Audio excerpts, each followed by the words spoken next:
Honey.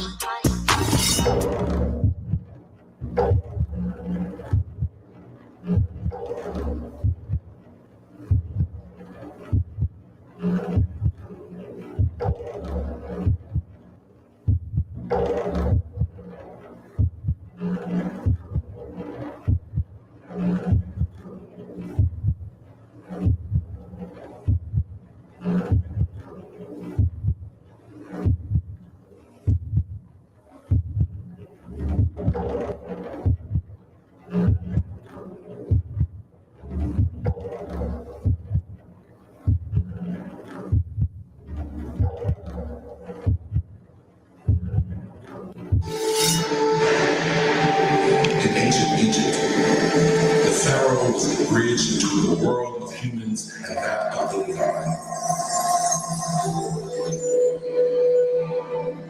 As king of Egypt, he was considered a living god. It was in 1279 BC, 1,000 years after the pyramids and 1,000 years before Cleopatra. An Egyptian pharaoh, Seti I, had died, and his son, destined for unimaginable greatness, was about to succeed the throne. At dawn, on the 27th day of the third month of summer, Ramses II, not yet 30, became king of Egypt, the pharaoh, chosen one of the sun god Re, the third pharaoh of the 19th dynasty. When he ascended to the throne, Egypt was emerging from a period of instability, and her borders were at risk.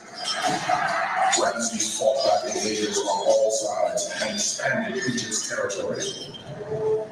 His greatest challenge, the Battle of Kadesh against the rival Hittite Empire, where he fought bravely, even in hand-to-hand combat. Declaring himself the victor, Ramses celebrated the story on temples throughout Egypt. He documented it in such detail that the Battle of Kadesh is considered the most famous battle of the ancient world. Under the wise and effective rule of Ramses, Egypt enjoyed prosperity. A measure of this wealth, the remarkable temples he commissioned throughout the land, becoming one of Egypt's greatest builders.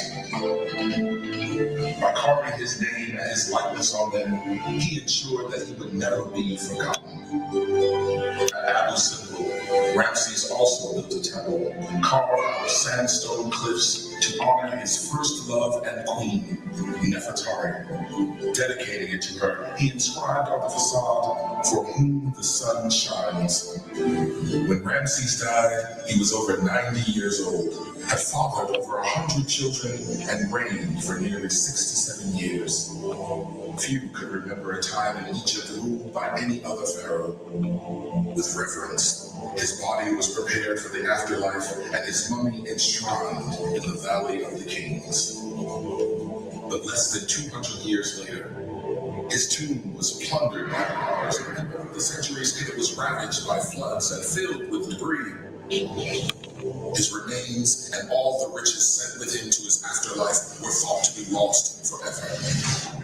Join us now to experience the life of King Ramses II, the Pharaoh of Pharaohs, who epitomizes power and wealth at the height of ancient Egypt. Discover the grandeur and opulence of his world, the world of Egypt's kings. Meet Ramses the Great and marvel at the gold of the pharaohs.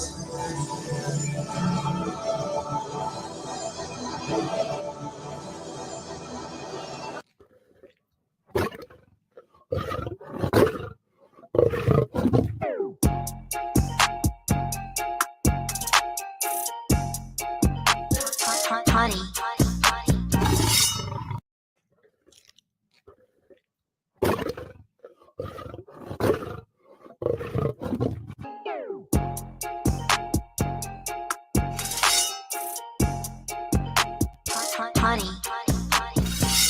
Found in a modest wooden coffin were the mummies of some of the new kingdom's greatest rulers, as Ramses the Great.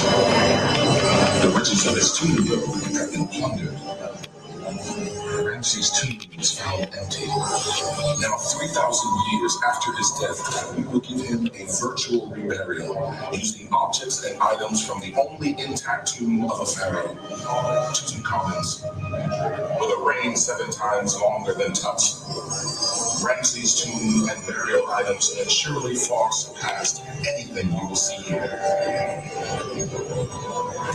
First, his mummy is carefully wrapped in linen bandages. Amulets and gold jewels are placed between the layers of linen wraps, and spells are chanted to activate them. Each item has an ordained divine purpose: eternal life, protection, stability, rejuvenation. They ensure his passage from the dangerous netherworld to the afterlife. Now a god, the king's mummy is adorned with gold, the flesh of the gods. At the burial, a priest performs the opening of the mouth ceremony to allow Ramses to breathe, eat, drink, and speak as he travels to the afterlife. For protection from thieves and underworld demons, and to denote his divine status, his mummy is placed in multiple coffins and shrines.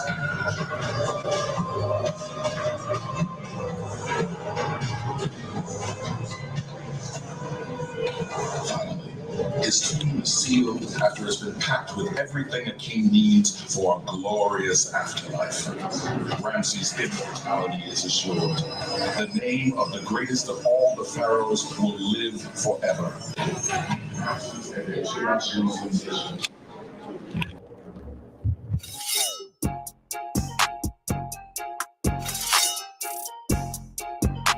Honey.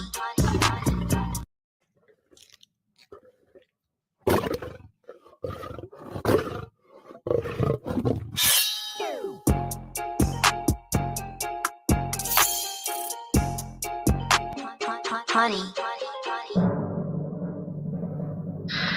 Ramses celebrated the story on temples throughout Egypt.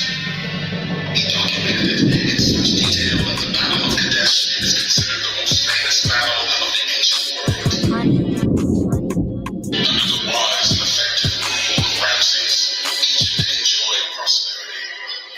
A measure of this the remarkable temples he commissioned throughout the land, becoming one of Egypt's greatest builders. By carving his name and his likeness on them, he ensured that he would never be forgotten. He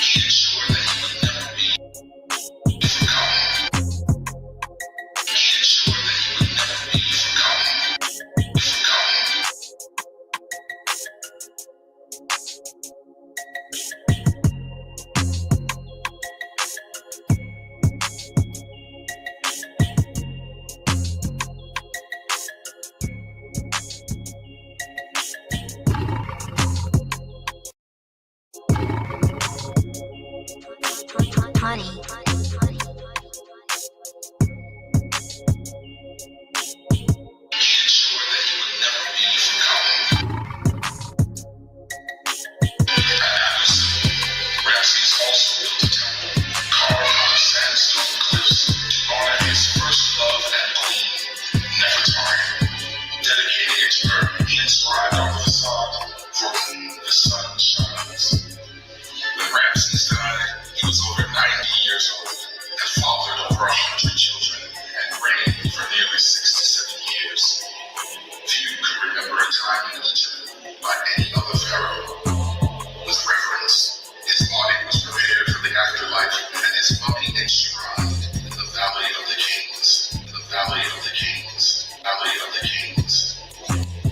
But less than 200 years later, his tomb was plundered by robbers, and over the centuries it was ravaged by floods and filled with debris.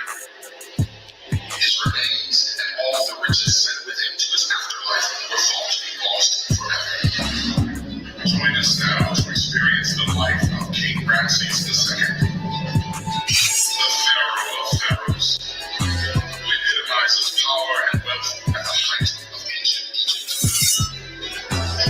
Discover the grandeur and opulence of his world, the world of Egypt's kings. Meet Ramses the Great and marvel at the gold of the pharaohs, the gold of the pharaohs, the gold of the pharaohs.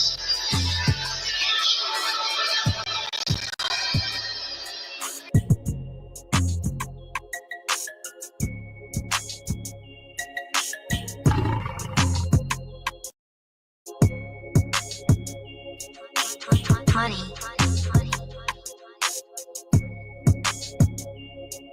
He ensured that he would never be forgotten. The Pharaoh of Pharaohs.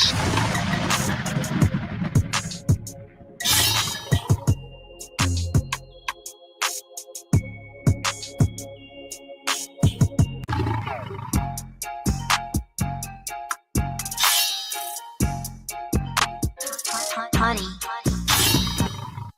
AM Janitorial and Maintenance Aid Services, your go-to commercial cleaning services specialist, serving the entire San Francisco Bay Area. We are licensed, insured, and bonded. We offer reliability, excellent customer service, and the highest level of professionalism to every client. We specialize in general cleaning services, commercial cleaning, post-construction cleanups, and much more. Contact us today for your free quote at amjms.com. That's amjms.com for first-class commercial cleaning services at cost-effective rates. amjms.com.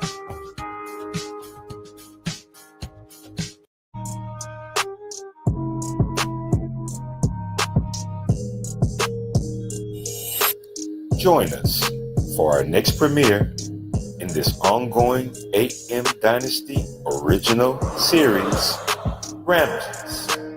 This next installment of Ramses is entitled Royal 24K Dynasty. In this episode, we view and learn about more rare and priceless treasures from the royal family. Now debuting on several streaming platforms, including YouTube, Fanbase, Patreon, and much more. So join us in part 4 of this ongoing original AM Dynasty series, Ramses, Royal 24K Dynasty, only on AM Dynasty. See you there.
adorned with 7 different bracelets. 2 of them were nearly identical. The only difference is that one represents a stylized right eye and the other a left. Both bracelets were gold and inlaid with carnelian, faience, and lapis lazuli, which gives them that gorgeous blue color reminiscent of the night sky, with gold flecks in it, making you think of the stars.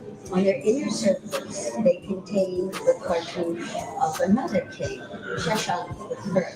Sheshonq II may have inherited them from him if he was a descendant, which is uncertain. The delicate decorations feature the striking image of the wedged eye. This is one of the most widespread and potent Egyptian symbols, which represent the eye that the god Horus lost in his battle with his uncle Set. The god Thoth restored the eye, thus representing wholeness and healing. You'll see the eye sits on top of a basket. The basket is the hieroglyphic sign Nef. Nef means Lord or owner, indicating that the wearer of these bracelets possesses the healing and protection of the wedged eye. This bracelet, found on the king's right wrist, was very probably an heirloom treasure in the king's lifetime. The ends of the gold portion going to hold a cylinder seal dating to the reign of Sargon of Akkad, who ruled about 2300 BC. That's some 15 centuries before the time of Sheshonq II. Cylinder seals were rolled over wet clay, much like a decorative rolling pin. They were used to indicate ownership or to make documents legal and final. This seal is carved with mythological imagery. The section you see here shows a bearded figure, a hero combating a lion. This heroic and mortal combat was a common scene in the Akkadian period, where it might represent the ever-present struggle between the forces of nature. The cylinder seal is also of lapis lazuli. These bracelets are evidence of long-distance trade. Gold was plentiful, but acquiring lapis lazuli required a complex trade and foreign exchange network across 3,000 miles. The principal ancient source of this rare stone was the mines in the Dakshan province of Afghanistan, where lapis has been extracted for over 8,000 years. Utilizing intricate trade and barter systems and arduous routes that might take several months to traverse, lapis found its way to Egypt and Mesopotamia.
Stay tuned for the next AM Dynasty broadcast presentation.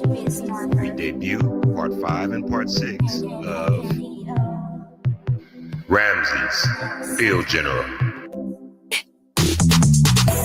Only on AM Dynasty.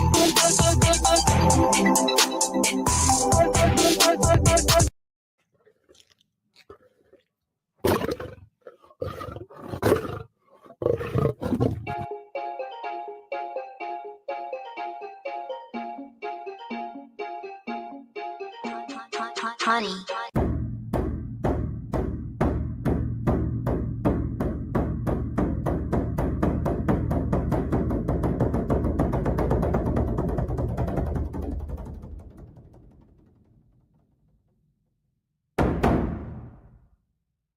King Ramses II and his Egyptian forces are on the march. Their aim, to seize control of the city-state of Kadesh from their rival, the Hittite kingdom, and expand Egypt's borders. The Hittite king amasses his army, a coalition of tens of thousands of fierce warriors from allied territories, and also moves toward Kadesh. Egyptian accounts say the Hittites covered the mountains and filled the valleys and were like locusts in their numbers. King Ramses is woefully outnumbered, but he is not one to back down. Among his troops are warriors from his previous conquests, Nubians, Libyans, and Sheridan pirates. Just hours from their target, Ramses receives intel that the Hittites are still several days' journey away. He decides to make camp with his Amun division. His other battalions, including an elite force from Amun, are still hours away. Ramses will launch his attack once the rest of his army arrives. But his plan is soon foiled. Near camp, Ramses' guards interrogate two Hittite defectors. reveal the Hittite army is actually in hiding just across the river. Suddenly, the Hittites' chariots smashed into Ramses' rain division. In the melee, the Egyptians flee. The Hittites directly into the sanctuary of the Egyptian king. Ramses faces thousands of enemy charioteers. The pharaoh fights bravely, his pet lion at his side, while the Hittite king is in safety on the other side of the river. The battle rages. The Hittites snatch victory. Ramses' elite warriors arrive, giving the king's power to wage a counterattack. Unleashing a fury of arrows, the Egyptians force the Hittites back across the river. Ramses himself describes the scene. I made them plunge into the water like crocodiles. Those who fell down did not rise. Most of the Hittite force drowned or are killed, including the king's brother. The Hittite king calls for a truce. To count the dead, Ramses' soldiers remove a hand from each fallen Hittite. And King Ramses rides away from the field of battle, declaring himself the victor. A Hittite version of the story suggests the battle was at best a draw. 17 years after the Battle of Kadesh, King Ramses signed a treaty with the Hittites. It ushered in a peace that lasted nearly a century. It is the first peace treaty recorded in history and remains the basis for treaties between nations today. King Ramses believed his victory at Kadesh was the greatest achievement of his reign. He celebrated it in extraordinary detail on temples throughout Egypt, making it the most famous battle of the ancient world. In the pharaoh's own words, I found the enemy chariots scattering before my horses. I slaughtered them at my will. Behold, I am victorious. Me alone.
Honey.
Ramses II and his Egyptian forces are on the march. Their aim, to seize control of the city-state of Kadesh from their rival, the Hittite kingdom, and expand Egypt's borders.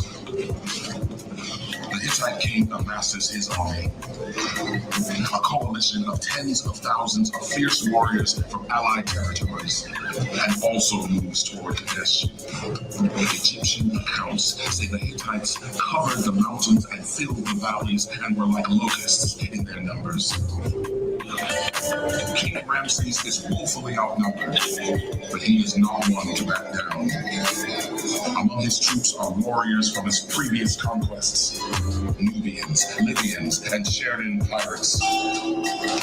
Just hours from their target, Ramses receives intel that the Hittites are still several days' journey away. He decides to make camp with his Amun division. His other battalions, including an elite force from Amun, are still hours away. Ramses will launch his attack once the rest of his army arrives. But his plan is soon foiled. Near camp, Ramses' guards interrogate two Hittite defectors. They reveal the Hittite army is actually in hiding just across the river. Suddenly, the Hittites' chariots smash into Ramses' rain division. In the melee, the Egyptians flee and lead the Hittites directly into the sanctuary of the Egyptian king. Ramses faces thousands of enemy charioteers. His army fights bravely, his petrified on both sides. While the Hittite king is in safety on the other side of the river, the battle rages, and the Hittites sense victory. Ramses' elite warriors arrive, giving their king the power to wage a counterattack. Unleashing a fury of arrows, the Egyptians force the Hittites back across the river. Ramses himself describes the scene. I made them plunge into the water like crocodiles. Those who fell down did not rise. Most of the Hittite force drowned or are killed, including the king's brother. The Hittite king calls for a truce. To count the dead, Ramses' soldiers remove a hand from each fallen Hittite. And King Ramses rides away from the field of battle, declaring himself the victor. A Hittite version of the story suggests the battle was at best a draw. 17 years after the Battle of Kadesh, King Ramses signed a treaty with the Hittites.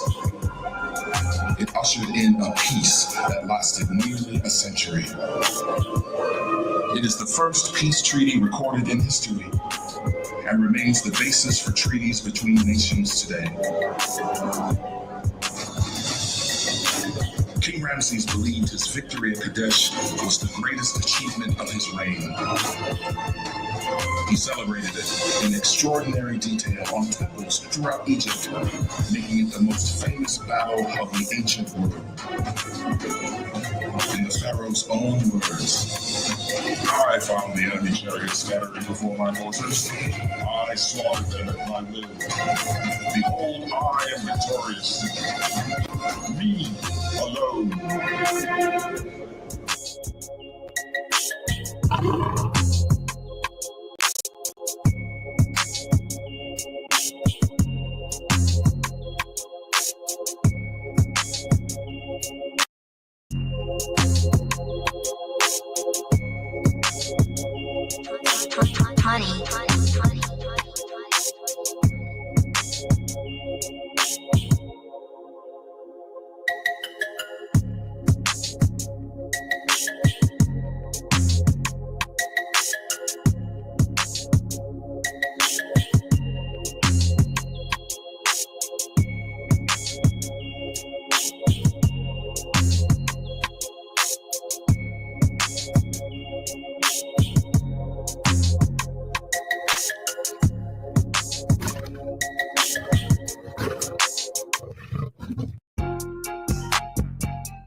In the 1960s, descended from flooding by the Asiatic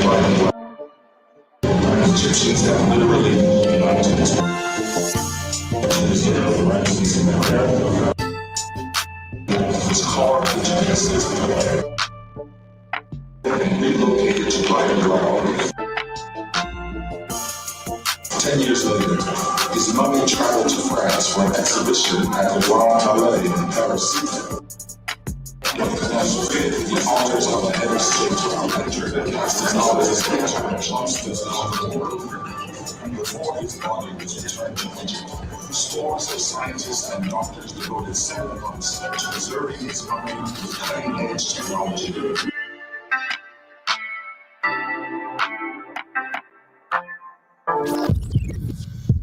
The coffin and canopic coffinettes of Sheshonq Saint.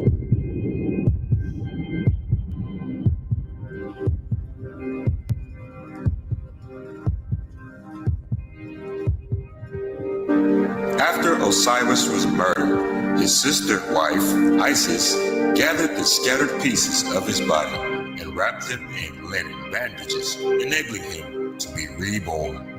In death, all pharaohs became Osiris. By mummifying their bodies, embalmers and priests ensured their transition from mortal to immortal.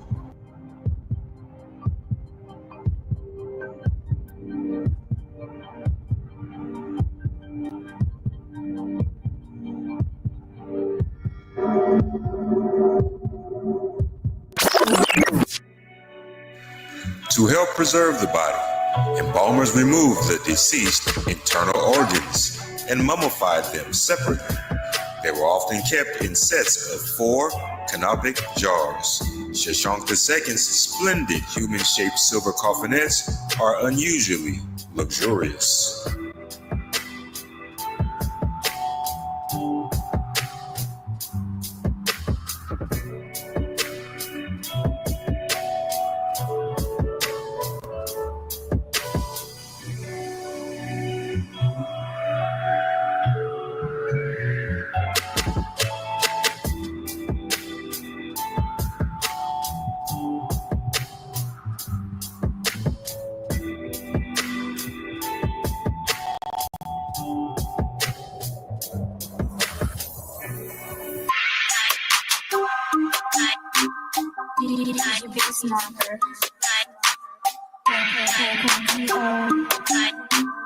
Now sound.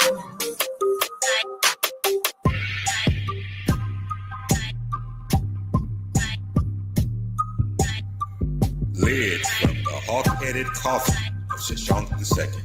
Silver, third intermediate period, 22nd dynasty, Egyptian Museum.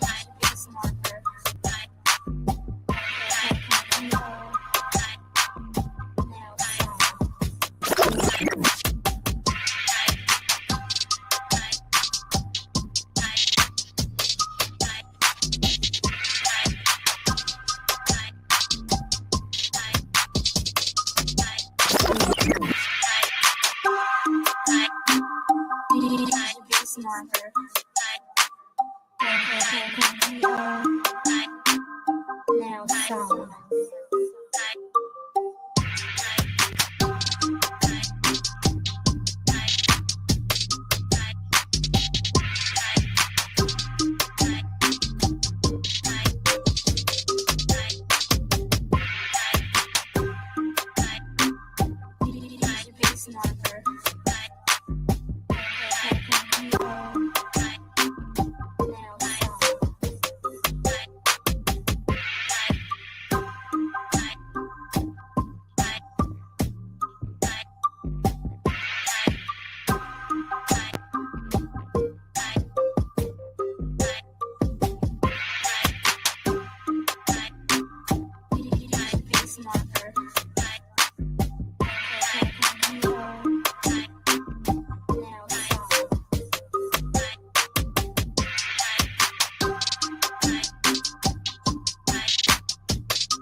Marker. Now sound.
A master of self-promotion, Ramses carved his cartouche everywhere, claiming ownership of buildings and statues regardless of whether he actually built them or not.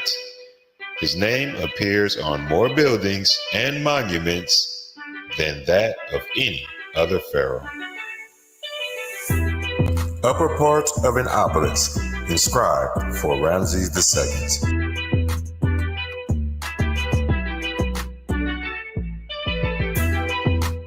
Red granite, modern gilded tip, New Kingdom, 19th Dynasty, Egyptian Museum. Quote, the obelisk was usurped by Ramses.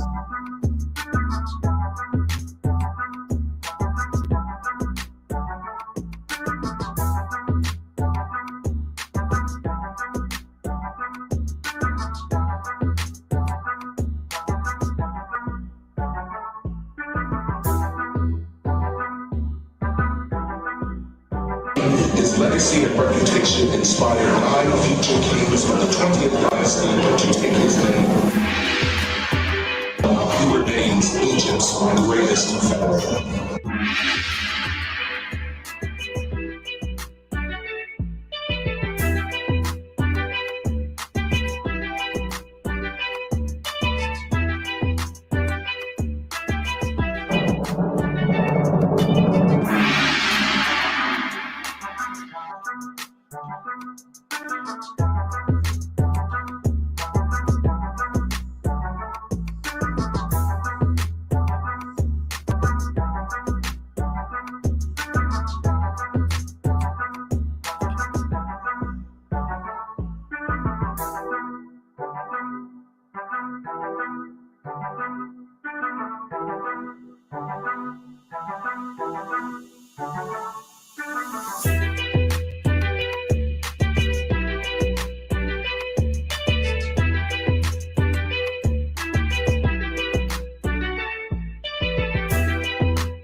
Years after his death, Ramses II's monumental legacy lives on. He remains Egypt's greatest pharaoh, attracting crowds from across the globe. A great builder, warrior, husband, king. The speaks of all the pharaohs.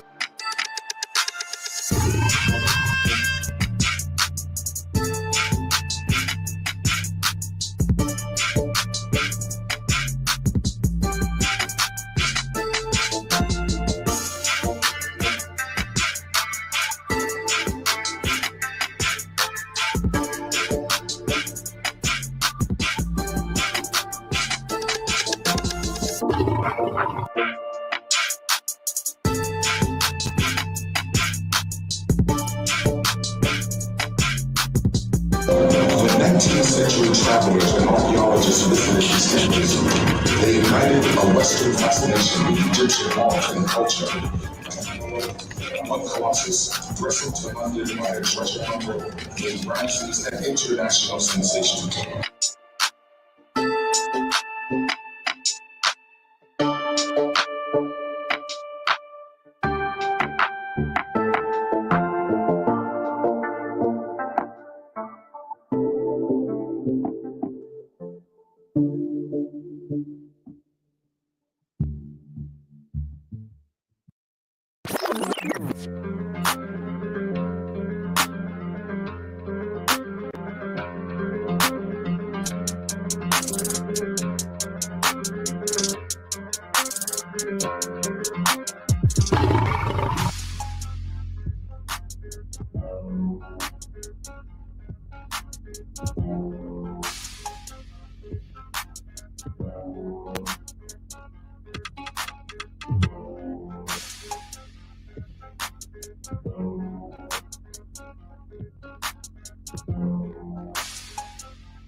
He remains Egypt's greatest pharaoh. Upper part of a colossus of Ramses II, limestone, New Kingdom, 19th Dynasty, Sham el-Sheikh Museum. February 2021, in Cairo, he made the spotlight once again. Ramses' journey through the capital to his new home at the National Museum of Egyptian Civilization.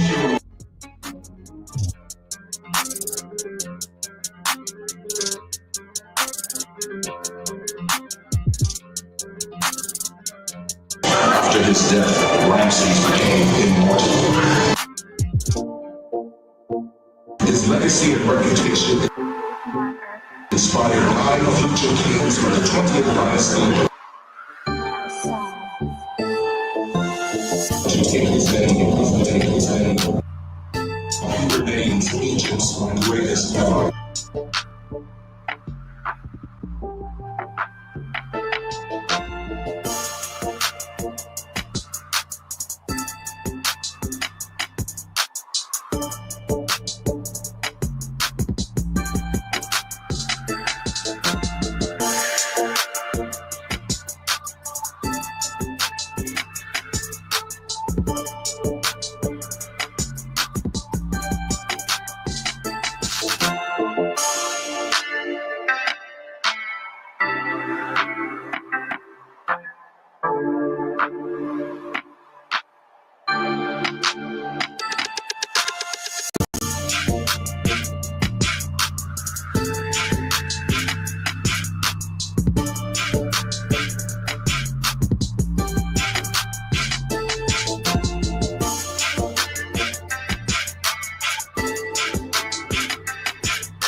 After his death, Ramses became immortal.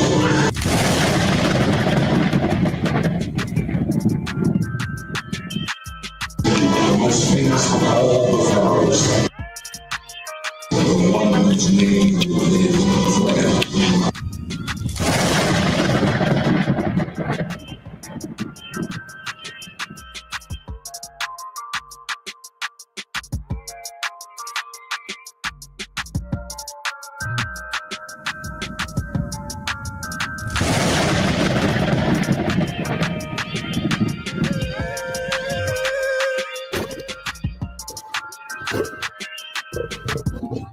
Honey.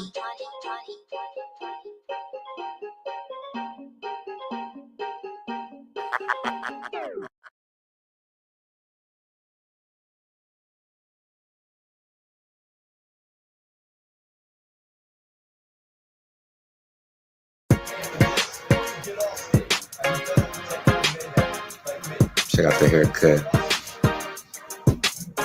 See how I cut the golden locks. See how I cut the golden locks.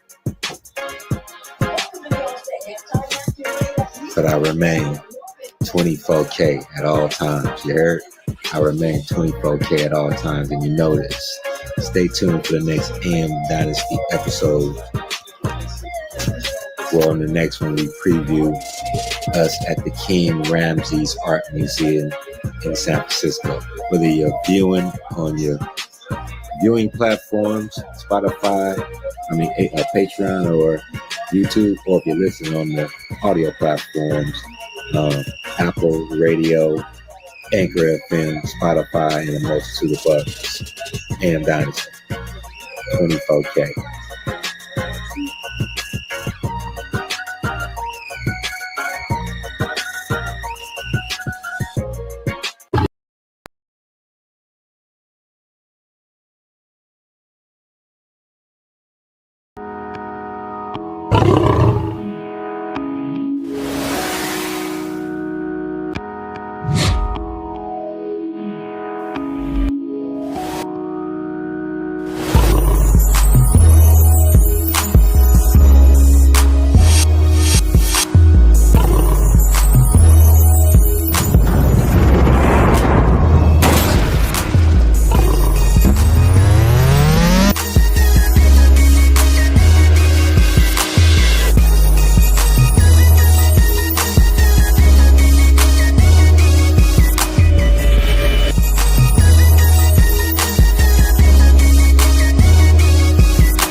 You